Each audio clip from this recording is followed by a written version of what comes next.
Morning, everybody. Good morning. It just Morning. seems so quiet. I had to say something. Sorry. It's me Morning. filling.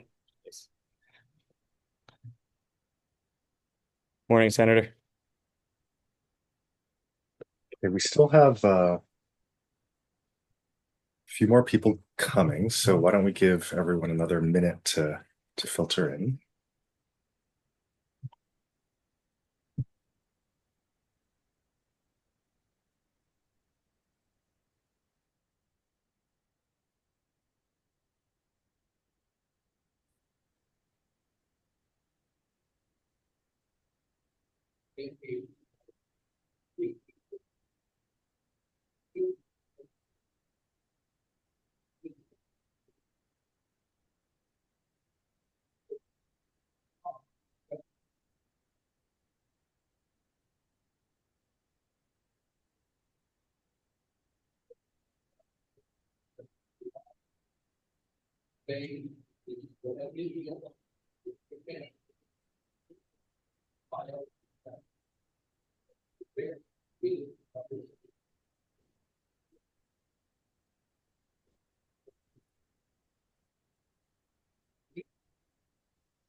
All right, well, why don't we get started? Good morning, everyone. Welcome to our pre-delegation meeting. This meeting is being recorded, so you'll be able to come back and view it again, and anyone who won't be available today will be able to view the recording afterward as well. My name is Stanley Chang, and it's a pleasure to see so many old friends and also new friends in this group today. I'm really excited to be traveling with all of you. The agenda you folks should have already received, and we'll drop that into the chat as well if you don't have that handy. The first thing before we get started, I wanted to emphasize is we have a couple of individuals who have not yet filled out the Google form for our agenda. It is required. We're going to be meeting with government offices and they're requiring it due to security reasons. So we do need your information in that Google form. Please do fill it out if you haven't already. All right, with that, why don't we just go around the meeting and do a quick introduction of ourselves. We can just introduce who we are, who we work for, or our background, and maybe one quick fun fact. So I'll start, and we'll use the popcorn system to send it to the next person. My name is Stanley Chang. I represent the East Honolulu area in the state Senate from Hawaii Kai to Diamond Head, and I've chaired the Housing Committee in the state Senate since 2018. And a fun fact about me is we have two daughters. We have a 2.5-year-old and a 1-month-old. All right, the next person I see is Kalani Fronda. Aloha, Senator. Aloha, everyone. Kalani Fronda, Acting Administrator with the Land Development Division for the Department of Hawaiian Homelands. That's a mouthful. Um, but I've been in real estate development for about 30 years with Bishop Estate, OHA, and then now with Hawaiian Homes. Happy to serve in this capacity. Fun fact, I love bodyboarding and coaching basketball. Mm. And I'll kick it over to Ruben next. Aloha. Good to see everyone. I'm Ruben. I'm the office manager for Senator Chang.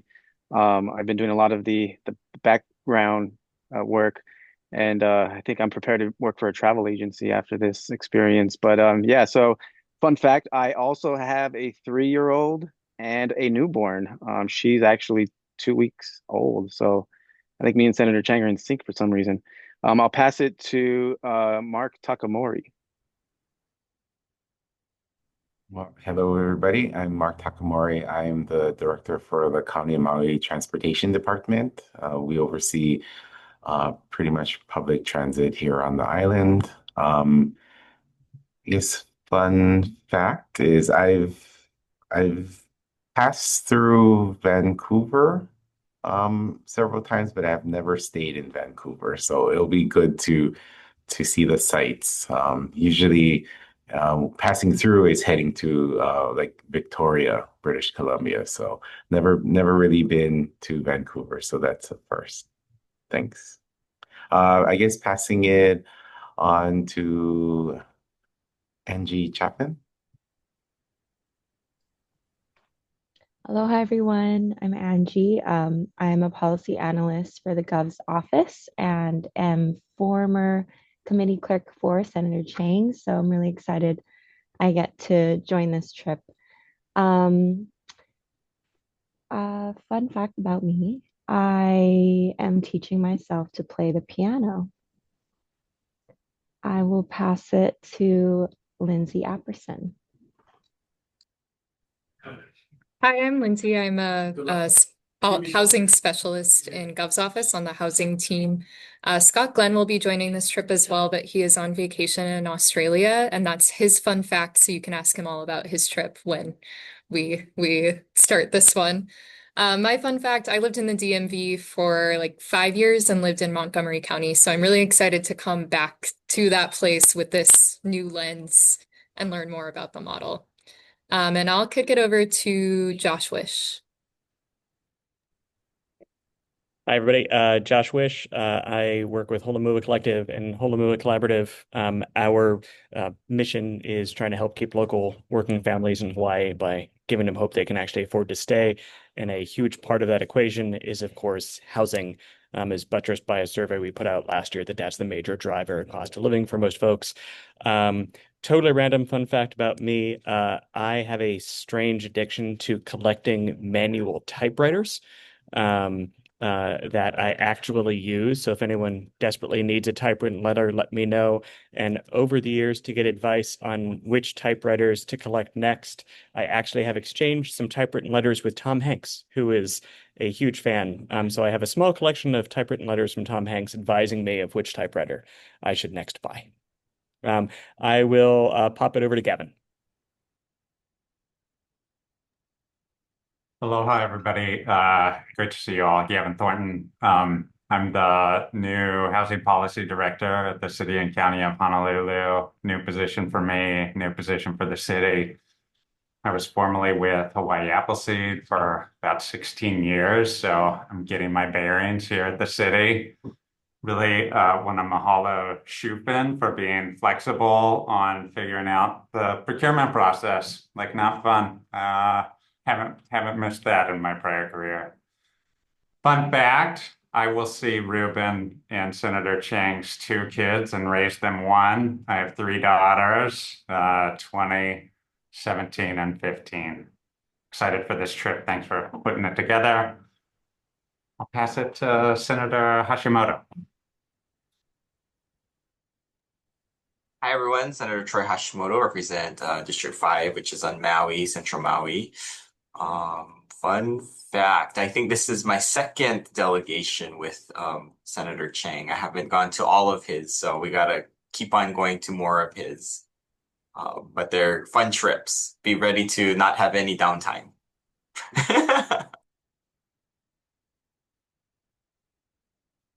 I don't know who's next because I came on late. So Senator Chang, you pick. Okay. Next, we'll go with Dean Minakami. Good afternoon, everyone. Dean Minakami, Executive Director of the Hawaii Housing Finance and Development Corporation. Fun fact is that I am actually in Maryland right now, meeting with other directors of housing finance agencies. And so we've talked about the Maryland model also.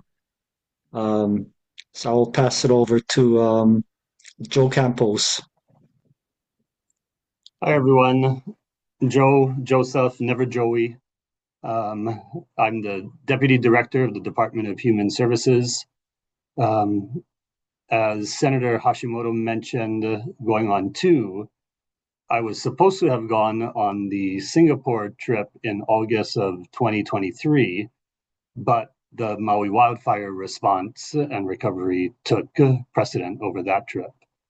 So this is the first one I'm going to. Um, I made a suggestion to the governor on a possible housing solution for those recovering from Maui and was told by the governor, okay, go and do it. And I had zero experience in development of any kind in housing. So I guess the fun fact is be careful what you mention. And then for that, I will turn it over. I think Sonia hasn't gone yet. Hi, good morning. I'm Sonia with Regal Travel.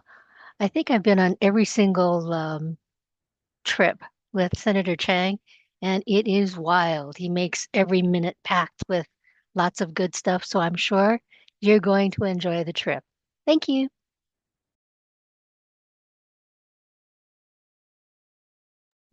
Passing it over to my colleague Shushan. Hi, everybody. This is Shufan with Regal Travel. I think I am handling everybody's reservation bookings and hotels and that kind of stuff. So also is I think, Senator Chang, is this the fourth trip or the fifth trips? We've been involved in handling all for the last few trips. So it is excitement. It is very exciting. There's a lot of things going on. So I'm sure you guys are going to enjoy it. Thank you. I guess I'll pass to Nick then, huh? Nick, I'm friends with Stanley from back when I used to live in Hawaii. Um, I'm originally from Montgomery County, Maryland, so I'll be attending that portion of the trip. I will be coming to Vancouver, but I'm excited to learn a lot. Excited to meet you guys. Fun fact is, I haven't gotten barreled many times in my life, but I got the best barrel of my life about 3 weeks ago, so that was really fun. And then I hit my foot on the reef and I paddled back to the boat and my foot was like spewing blood, but it was totally worth it. So yeah. Um Popcorn, let's see who hasn't gone. Kiko, have you gone? Not yet. Aloha, Keiko Mercado, Assistant Housing Administrator for County of Hawaii. Uh, Fun fact is the last time I was in Vancouver, I was helping to chaperone over 150 middle school and high school band students. So this is going to be like a breeze. Thanks. I'll popcorn to Kehao. Aloha, I'm Kehao Costa. I'm the housing administrator for Hawaii County. So Keiko and I work really closely together, side by side. Fun, except for today, she's in our Hilo office and I'm in Kona office. Fun fact is I'm a mom of 4 boys. And so I look for any chance to get away as I can find, which I'm totally looking forward to this trip and being with you all. It's also my second housing trip. I went to Vienna on the Vienna trip with Senator Chang and some of you here. So it really helped me a lot in my current position in thinking about housing policy and in the ways that we address housing. So thank you. And I will popcorn to Chelsea, the third member of our team. Hello, I'm Chelsea Jensen with the Office of Housing, County of Hawaii. I am the Information and Education Specialist, and I do a lot of legislative and other things. This is my second career after being in journalism for 15. And an interesting fact about me is I'm a spoon collector, so I'll be on the hunt while I'm with you guys.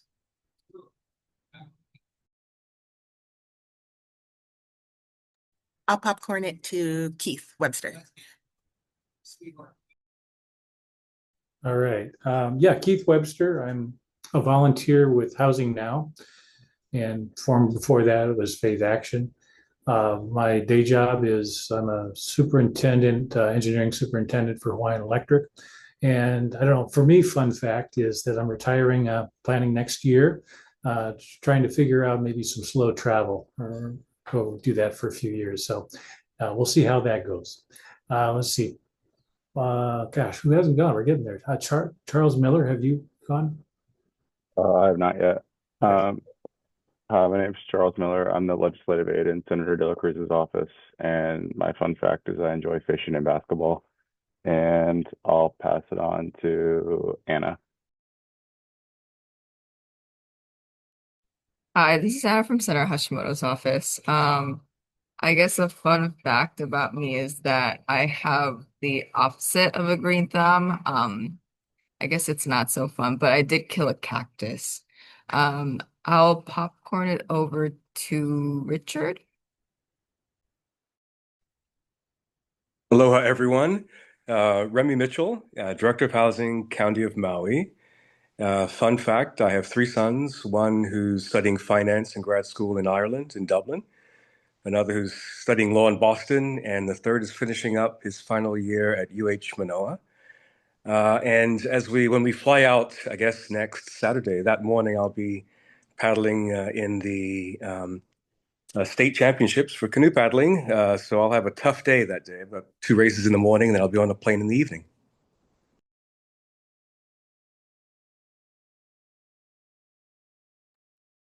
Okay, is that I'm it? not Is there anyone sure. else? Yeah, I'm not sure if there's anyone else, so I'll turn it over to you, Senator Chang. Thanks, Remy. Yeah, I think that's it for everybody. If you haven't gone, let me know. All right, I think we have hit everybody. So yeah, it's great to be traveling with all of you folks. It's great that we have three of the four counties represented and a great representation from the state and also from out of state as well. At this point, we're now going to send it over to Sonia and Shufen from Regal Travel. Before they get started with their update, I just wanted to thank them for all of the work that they've done already on this delegation. These trips would not be possible without just immense amounts of their blood, sweat, and tears. And we are all immeasurably better off for them, bending the laws of space and time to, get us where we need to go. So with that, Sonia and Shufen from Regal Travel.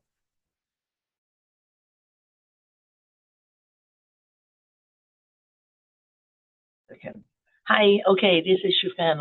I'll just give a quick update as far as from the ground arrangements. So the hotel has been confirmed in DC. It's going to be at the Washington Marriott at the Central Stations and nice convenient hotels.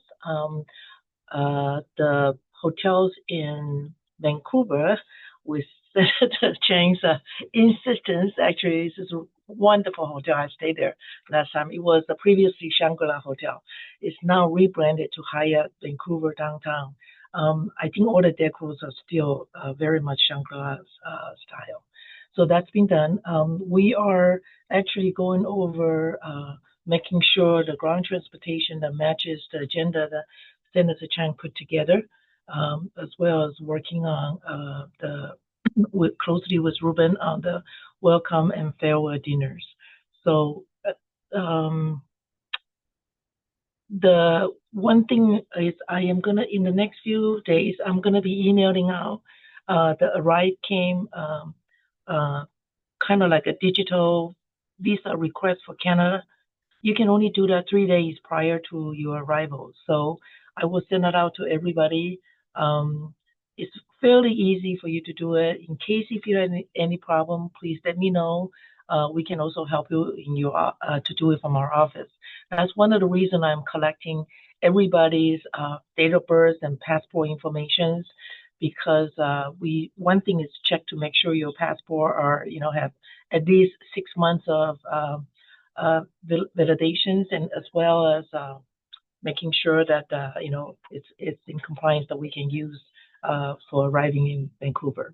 So with that, any questions that maybe I can help to answer as far as the accommodations arrangements as far as some of you that we have helped you to take care of the flight arrangements.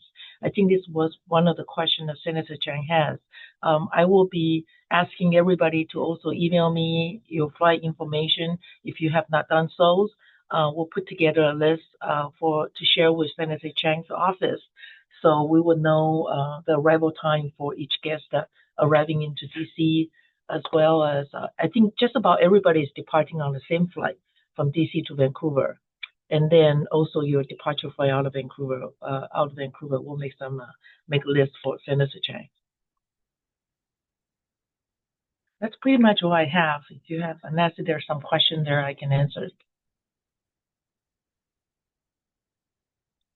Well, Senator Chang, nobody wants to know what the menu is for the welcome. I guess you're gonna have to share with that later on then, huh? Yes, we are. That is one of the holes that needs to be filled. And so, before we get to the overview, I just wanted to go over a few of the logistics. So, as Shufen mentioned, Americans now need to fill out an electronic travel authorization for Canada, and so that's mandatory. And so, please be on the lookout for her email when it comes. It's not a visa, but it's kind of like a visa, and it is required. Um, Canada obviously is a different country. It has different currency. I think some of our lunch locations, at least, are going to be cash only in Canada. So please make sure to get some Canadian dollars. Your bank should be able to do so if you want to do so before you leave. Of course, ATMs will also be everywhere in Canada. But you should plan on having at least some Canadian dollars when you get to Canada. Our dress code. So we always get a lot of questions on this, and feel free to reach out with further questions on dress code. It looks like right now our dress code for the entire trip is going to be business casual. There will be no business formal meetings during the trip. So for men, that would be on the mainland, Canada, that would be a long sleeve shirt, slacks, dress shoes, dress belt. For women, the appropriate equivalent. And we will also be addressing that in a little bit greater detail in the booklet that we're going to be sending out later this week, hopefully. But the main thing for the dress code is we are doing a lot of outdoor walking tours, and especially the DC area can be very, very humid and hot during the summer. So you should definitely dress for comfort and err on the side of that. Okay, we've already sent out a compilation of pre-trip readings. So that's also in the link to that is also in the agenda. So please review those if you have not already. That will greatly enhance your understanding of the different housing models that we'll be seeing on our trip. We'll also be sending out, like I said earlier, a briefing book with some greater information about both the DMV area and about Vancouver. So expect that via email in the near future. The final logistical thing, so for those of us who participated in our previous delegations, one thing that we always do is produce a post-delegation book that includes photos and summaries from all of our meetings and site visits. And it's hardbound, and it's a nice souvenir of the trip, and it's also something that you can show to your colleagues, employers, anyone else who might be interested in what you've learned. So we do need help with people for volunteering to photograph and to take notes and to write up little write-ups of each of our events and meetings. So if you are interested, if you're available, please let us know in the chat. You can also let us know via email as well, because that definitely always takes a lot of time every year, and we definitely need a lot of help with that. Okay, so any further logistical questions before we get into the overview of the itinerary?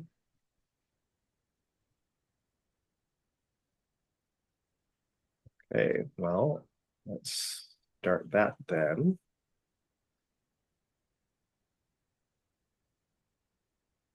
Okay, so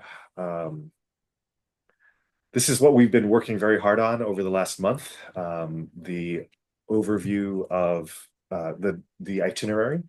And we have a really exciting trip planned for you, very packed, as some of the other veterans of our previous trips have noted. Our first city will be Washington, D.C., and actually, we're not really seeing anything of D.C. itself. We're just using it as our home base, and this is our hotel, the Washington Marriott at Metro Center. I think it's a pretty good business hotel. It recently renovated. I was actually there a couple of years ago, and it was undergoing renovation at that time. The main reason we selected this hotel is it's directly on top of a metro stop, the Metro Center metro stop, which is a hub for the WMATA, the metro system in Washington, which we'll be taking extensively during this delegation. So it's very conveniently located for the metro, and we really want to we really want everybody to experience what it's like to to move around the area without a car. And so this is where we'll be staying. Everyone's arriving on August 3rd, or should be arriving on August 3rd.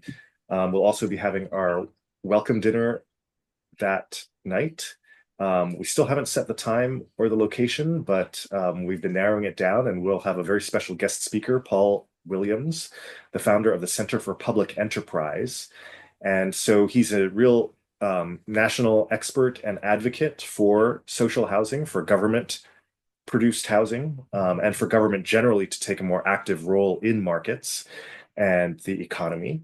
So he is actually traveling down from New York to meet with us, to speak at our welcome dinner, and also to accompany us on the following day in Montgomery County. So we're really fortunate to be having him for a whole day and a half. And so please come prepared with questions. You can definitely pepper him with questions. We'll have a whole day and a half to do so. All right, so the morning of Monday, August 4th is when our real, meat of the program kicks off with our guest speaker over breakfast, Eric Oberdorfer. He works for the National Association of Housing and Redevelopment Officials. So some of you folks at the county and state might have encountered him in the past.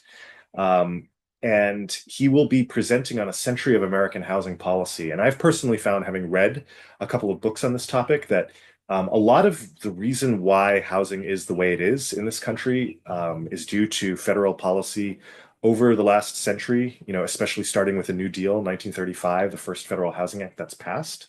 And I think that explains a lot of the reason why the public sector has actually been relatively a weak force in producing housing here in the United States. So we'll have him over breakfast. I should note that we're going to be providing breakfast at our hotel's breakfast rooms for both hotels. And most of the breakfasts are actually going to be working breakfasts. So you'll be getting your food. I think the Washington Marriott is going to have you'll have a voucher, so you'll be ordering breakfast. And so while we'll be eating, we'll be listening to the presentation and also doing Q&A, so we can kill two birds with one stone. So we're excited to have Eric Oberdorfer, and after that, we'll get right into it. We'll be taking a bus, a private coach from the Washington Marriott to Montgomery County, Maryland. And Montgomery County is the county that borders DC to the north. It's one of the most innovative jurisdictions for housing finance, in particular in the country. They have implemented a program called the Housing Production Fund and seeded it with $100 million. And so they'll be talking about that fund. It's already financed one project that has been completed and already is tenanted up and has residents, so we'll be able to visit that project. It's called the Laureate Project, and we'll also be visiting a construction site for two additional projects that are under construction nearby. So it's the main reason why this fund is so innovative in the United States is because it does not rely on long-term federal subsidies. So as most of you undoubtedly know, the low-income housing tax credit, created in 1986, is the backbone of the great majority of all government housing construction in the United States over the last 30 years. It requires a very large state or county or otherwise governmental gap financing subsidy. And so if you look on the left here in Hawaii, this is a fairly typical project that we've built recently. It's an HHFDC, it's a LIHTC project. As you can see, the green area here represents the amount of money that LIHTC comes in with. That's a federal subsidy. The red here as well as the blue in particular, are the state gap financing. So as you can see, the state has to put in an enormous amount of funding, and that funding is actually on the hook. The state is on that hook for over 40 years. So that money doesn't get repaid fully until almost 50 years into the future. It's an incredible burden on the taxpayer, and so it's a very difficult to scale up. It just needs an enormous amount of new taxpayer appropriations every year to sustain. Basically, every new building that gets created, the money is out the door, and to create a new building after that, you need a new appropriation. By contrast, in Montgomery County, they do an entirely different model where they build non-subsidized housing that pays for itself, essentially. And so as a result, this purple trapezoid here is their only county funding commitment. All the rest is coming from either federal sources or from private sources or from a development partner. And what that means is the HOC, Housing Production Fund, can get repaid in just 5 years' time. And they can recycle these funds to build a new project. And so every few years, every 3 to 5 years, they're able to build a new building and then another new building and another new building. So the fund is constantly revolving and building new housing rather than pouring an enormous amount of funding into one new building every 45 years. And so we'll be able to see the fruits of this. On the left, you have the Laureate. Like I said, it's already been built. It exists. It's been tenanted. We'll be able to tour it. We'll even be able to tour some model apartments in that building. We'll also, on the right, be able to see the Lumina and Radia, which are two projects that are currently under construction. They'll be taking us around in their vans, Montgomery County vans, from their headquarters to these two projects. And then we'll be picked up in the afternoon by our private coach again to be taken back to our hotel. And that concludes the program for Monday. The following day is Tuesday, August 5th. And again, we'll have a breakfast program. It'll be a roundtable program, not a debate, but a fun, casual, informal pro and con about social housing. And we'll have two guest speakers. We'll have Tobias Peter from the American Enterprise Institute. He's done an extensive amount of research on upzoning and deregulation and other market-based libertarian style policies. He's also written an extensive critique of the Vienna social housing model, representing the con for social housing. And he's also actually originally from Germany, so it's really he has a really great insider perspective on some of the pitfalls of these social housing models from Europe. And on the pro side, we have Will Merrifield, who has a tenant advocacy background. He's an attorney by training, and he's a founder of the Center for Social Housing and Public Investment in Washington, D.C. And he's been a longtime social housing advocate and written many pieces about it. So we'll have that roundtable over breakfast on the morning of August 5th. After that, this day is going to be a day that we're really fully spending on the metro. So our first meeting in Arlington County that morning, we're going to be taking the metro to Arlington County, and we're going to meet with their county manager's office to learn about their smart growth journey. Arlington County, in my humble opinion, has the best transit-oriented development in the United States. The Roslyn to Ballston corridor of the WMATA, the transit system, has these really great forests of high-density development around each of the transit stations, to the point where you really don't need a car, and most of the commuters will live in apartments or condos. They will walk to the stations. They will commute by train into the city of Washington in the morning, and then they'll commute back in the afternoon. So we'll be able to see that in action. After our meeting, we'll be having lunch at the Ballston Quarter Mall, which is one of the main malls at the Ballston site. It's also one of the most exciting food halls in the DC area. And we'll be joined right after that by Emily Hamilton, who is from George Mason University, another traditionally more market-based libertarian institution. And she's done an extensive amount of research on this Roslyn to Ballston corridor and how it was that the creation of this transit system led to the facilitation through the zoning code of all of these great transit-oriented developments. And so she's going to be walking us around Ballston Station itself. one of her articles is actually in that pre-trip readings packet that has been sent to all of you folks. We'll also be taking the metro to Greensboro Station. Greensboro Station is more under development. Ballston is more fully built out. Greensboro is currently in the process of redevelopment, so we'll be taking the metro again with Emily to Greensboro Station. And so we'll have a full afternoon with her on foot. And like I said, because the DMV area is going to be very, very hot, and this day is basically going to be entirely on the metro, please definitely make sure to dress comfortably, especially wear comfortable shoes, and anticipate that there's going to be a really high level of heat and humidity. So, this is going to be maybe the most arduous and grueling day of our trip. So that evening is going to be at leisure, and then the following morning, bright and early, we're going to have a 5:30 a.m. transfer to Vancouver, Canada. To the Dulles Airport, and then to Vancouver, Canada. So definitely, and this is going to be a long flight. Vancouver and DC are many, I think 5 hours apart. So this is going to be a really long flight, and hopefully you'll be able to get some rest on the plane, because we are going to have a very early morning bus transfer from our hotel to the DC airport.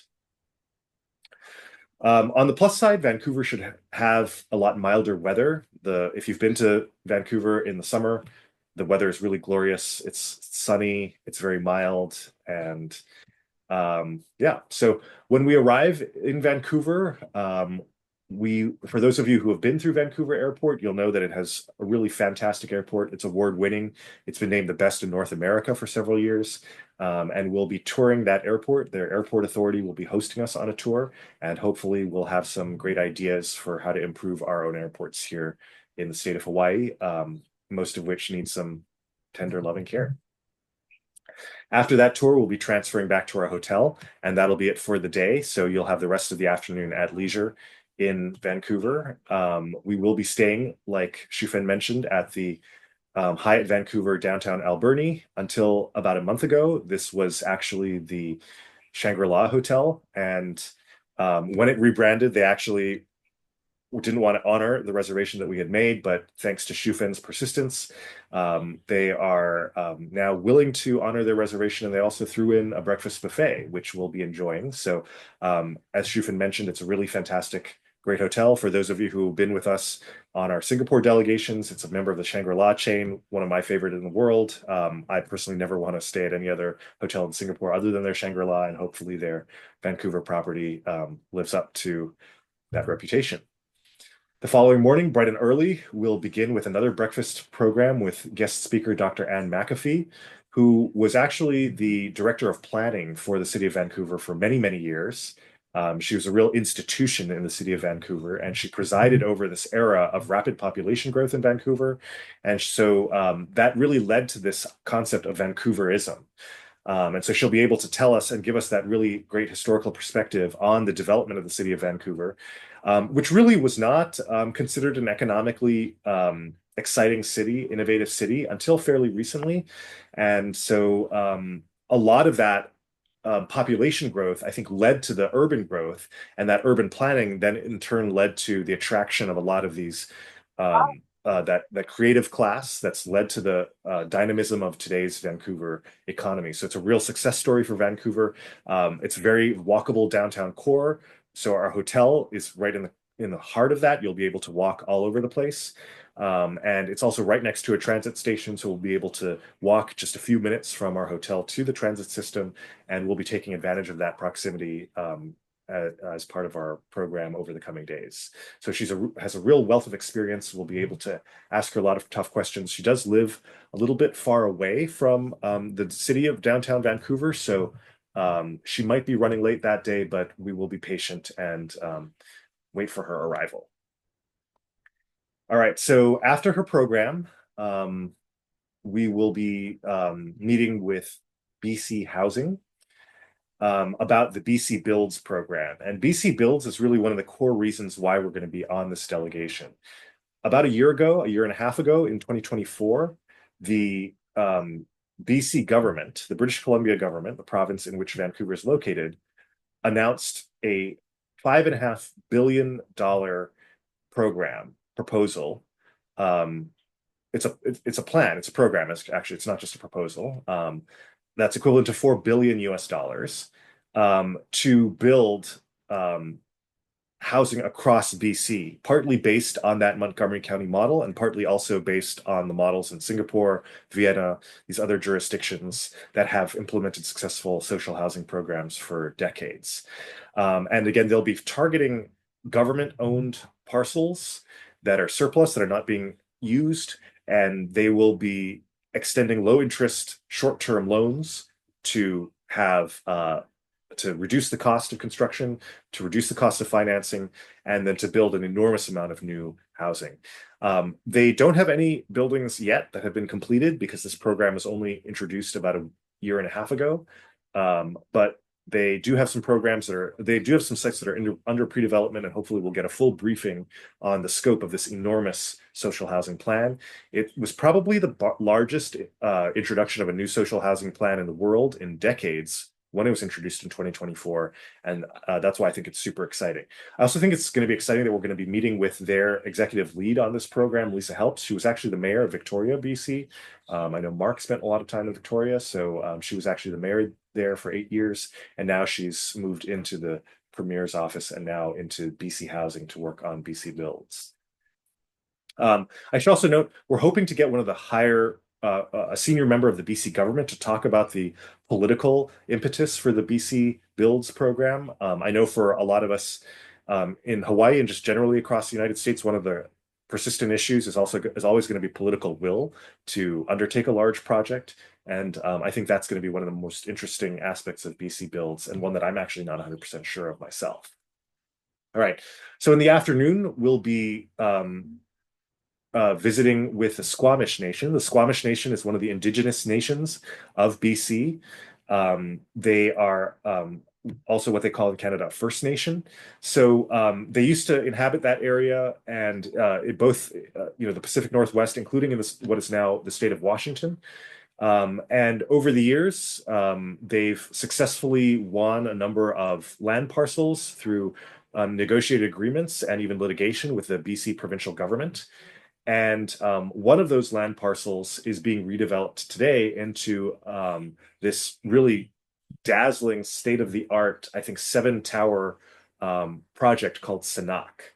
And Sanak is along the lines of Montgomery County and BC Builds. It is not a subsidized low-income project. It's a market rate project, and it is being built to generate revenue for the Squamish Nation. So in some ways, if you're familiar with the Kaka'ako Makai proposal that OHA is undertaking, it's really their equivalent. It's a pretty good equivalent to Kaka'ako Makai.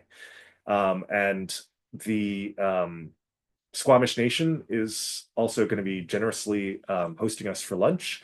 And they'll also be, they also told us that some of the buildings are actually at or near completion. So they'll even be able to show us some of the completed housing units and some of the retail spaces. So I think this is just super exciting. They have just like this huge bike garage. They're going to be really emphasizing bike and public transportation. And as you can see, it's just it incorporates a lot of native, architectural and cultural concepts into the design. I think it's one of the most exciting development projects in the world in the last few years, and it really actually got to completion in a very rapid process, in part because the Squamish Nation is exempt from a lot of the provincial laws. They were able to develop this project under their own laws and zoning and other heightened density restrictions. And so I think it's really a fantastic illustration of what an Indigenous community can do to build necessary housing and also provide a long-term stable revenue stream for that nation for decades to come. So that does it for August 7th, and that brings us to the last day, Friday, August 8th. This is also going to be a really intensive day. We're going to spend all day on the road, as it were, and we're going to start really early. We're not going to do a breakfast program because we're going to get onto the SkyTrain first thing in the morning at 8 o'clock, and we're going to go visit Richmond, the city of Richmond, which is between the city of Vancouver and the airport.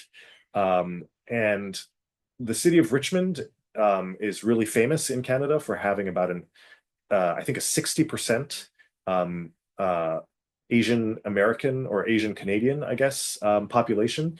It has a really large influx of the diaspora from Greater China, especially the Hong Kong area. And they've also been a real pioneer of this medium density housing around the Canada Line SkyTrain line that has been built through their city.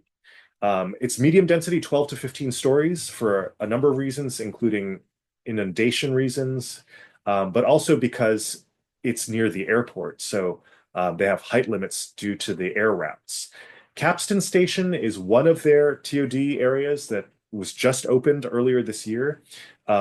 It is particularly exciting because it was financed 85 to 90% by the private developers surrounding the station. So the city of Richmond didn't even need to pay for this train station. Wouldn't we all wish that that were the case for our own transit projects here in Hawaii? So we'll be meeting with the city government. We'll also be taking a tour of Capstan Station, and we'll be also having a little bit of an early lunch at Aberdeen Center, which is one of the cores, one of the pillars of the Asian community in Richmond. It's considered one of the best food courts in the entire Vancouver area, and it's really famous for its super authentic Asian food with a strength in Chinese food, but also I was just looking at their offerings, and they have a really great Malaysian restaurant, which is something that we don't get in Hawaii. As you can see, they have some Japanese food, and it's a really great way to experience some of the cultural diversity of the city of Richmond. Then in the afternoon, we'll be taking the SkyTrain back where we came from to Waterfront Station, which is right next to our hotel, where we'll be visiting the TransLink office there. TransLink is the transit agency. It's their equivalent of HART here in Honolulu. And they'll be giving us a briefing on their TOD plans, which I think are some of the most innovative in North America, some of the most successful in North America. And after the briefing with TransLink, they'll actually be taking us on a tour of Burnaby. So we'll be traveling on the TransLink train from Waterfront Station all the way out east to the city of Burnaby. This is actually more of a suburban single-family area, and Burnaby is traditionally, it's been very low density, but over the decades, the city came to a consensus that they really wanted to develop high density, like 50, 60, 70-story towers on the sites of a couple of their underutilized malls. And so these malls are currently being redeveloped, and we will hopefully be able to see some of the completed buildings and visit some of the completed housing units and retail spaces. As you can see, this is super ambitious. I would say in a positive way that this is approaching the ambition, the scale, the density of Asian jurisdictions like Singapore, like Hong Kong, like Tokyo. It's really a level of density that you don't see a lot of in the United States, even in jurisdictions that have very severe housing shortages like Los Angeles or the Bay Area. And that is indeed one of the criticisms that they've received over the years there, but they've managed to keep up the political will for density of this scale and magnitude. And part of what we're hoping to do is to meet with some of their senior elected officials, including the mayor and other city council members who have been there in some cases for decades, since the 1980s, who can talk about this long-term master plan that has been gradually realized through the redevelopment of these stations over the years. So it's going to be a long day. We're going to be busy from morning. We're going to be taking the train, the SkyTrain, for the entire day. So you're going to have to be prepared to take all of your notes or jackets or whatever with you without the benefit of a private bus. And since it is our last day, we'll be having our farewell dinner as well. So we'll be taking a short tour of Stanley Park, which I am partial to for obvious reasons, but which is also the crown jewel of the city of Vancouver. It borders the city of Vancouver. It's this enormous park that's been there for over 100 years. And it's just one of the most beloved parks and well-utilized parks probably in North America. We'll take a short tour through the park. We'll be able to see some of the major destinations within the park, and then we're hoping to end up for our farewell dinner at a historic century plus old Stanley Park Pavilion within the park, where we'll be able to enjoy a wonderful buffet dinner in a beautiful landscaped garden and a historic building to celebrate the end of a successful housing delegation to the DMV and to Vancouver. So with that, I'm happy to take any questions.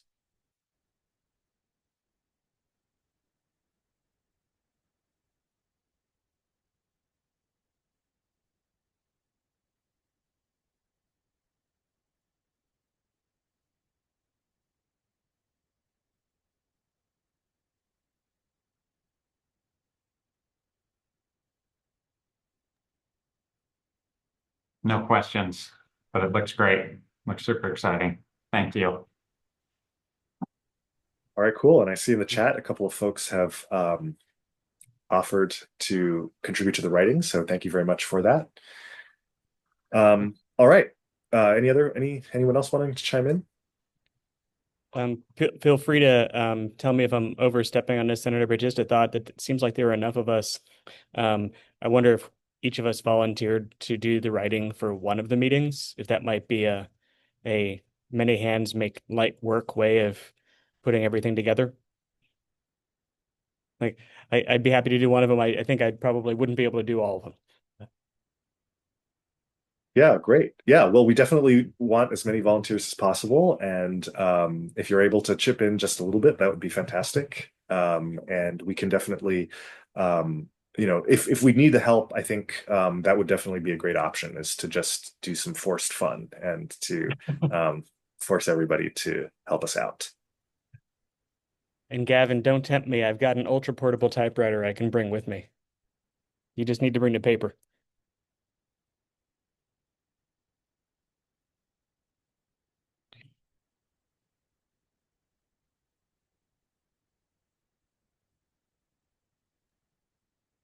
Oh, here's one dorky question, Senator. You'd mentioned it's going to be business casual for most of the time. Does that mean you're not usually going to be bringing a tie or a sports coat?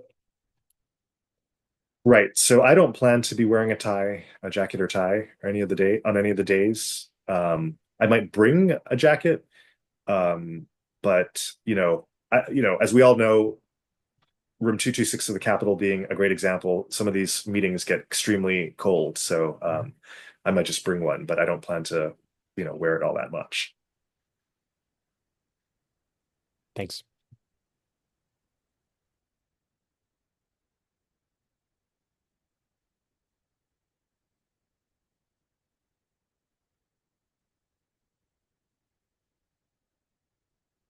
Okay, great. Well, I guess if there's no further questions, you can always feel free to reach out to us via email. Shufen is, again, at the ready to handle the logistical issues. Most of you have already checked in with her, and if you have not, please do so. Please send your flights to her if you have not already done so, so she can help coordinate the transportation and so on. And yeah, with that, I'm really looking forward to seeing everyone in DC and Vancouver in just a couple of weeks. So yeah, all the best to all of you, and see you soon. Thank you, Senator. Mahalo. Thank you. Aloha, everyone. Mahalo. Thank you.